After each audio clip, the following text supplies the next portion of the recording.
बहुत इंपॉर्टेंट चीज बोल रहा हूँ मैं। तो मैं अपने टेबल पे सब कुछ बिछा लेता था, मतलब सारी चीजें होती थी मेरे पास। फिर मेरे भैया ने एक दिन देखा, उन्होंने बोला यार पंकज ऐसे पढ़ते हो क्या?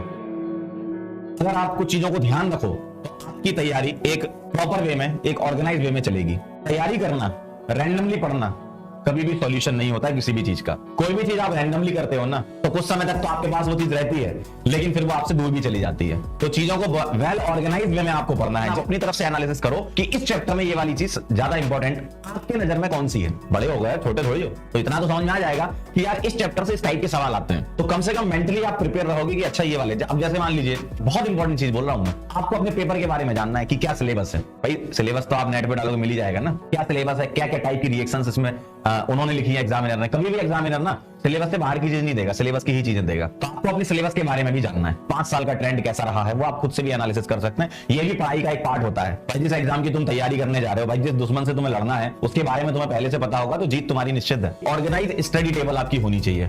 मतलब जिस टेबल पर आप बैठे हो ऐसा नहीं कि उसमें सारी भसड़ वही है। मतलब वहां पर तुमने मतलब अपने कपड़े भी रख रखे हैं, वहां पर तुमने बुक्स भी रख रखी है, वहां पर तुमने कुछ भी रख रखा है, टीवी का रिमोट भी रखा हुआ है, वहीं पे तुमने सारी चीजें रख रखी हैं, ऐसा नहीं। तो टेबल एकदम नीट एंड क्लीन होनी चाहिए।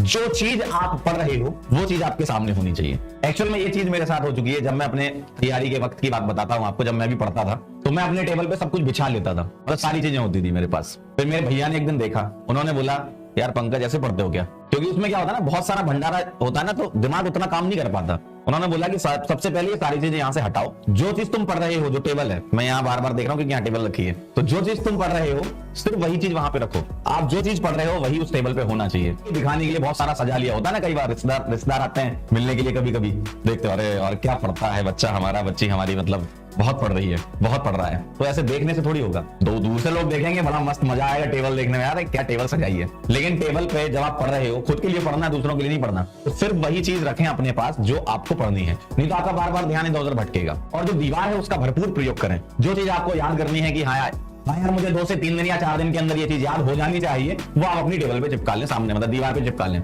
स्टिकी नोट्स वगैरह से चिपका के आप रख लें। कुछ आपने टेबल बनाई, कुछ फ्लो चार्ट बनाया, वो आपने चिपका लिया, तो बार बार चीजें दिखेंगी तो आपको याद रहेंगी ना, है ना। तो सबसे पहले आपकी स्टडी टेबल वेल ऑर्गेनाइज होनी चाहिए। एक बढ़िया पेन स्टैंड आप रखें, उसमें पेन हो आपके पास, कलरफुल पेन होने चाहिए, है ना। कुछ मार्कर्स, हाइलाइटर्स, वो सब होने चाहिए। और जो सब्जेक्ट आप पढ़ रहे हैं सिर्फ वही होना चाहिए उस टाइम पे। बाकी आप रैक वगैरह है वहां पे रख लेना। सर्दियों में पीजी से उतरो, थोड़ी दूर पे भुट्टे वाला होता था, भुट्टे वाले के पास जाओ, बढ़िया एक भुट्टा खरीदो, 50 10 20 रुपए का आ भी जाता है। जाओ आराम से भुट्टा खाते हुए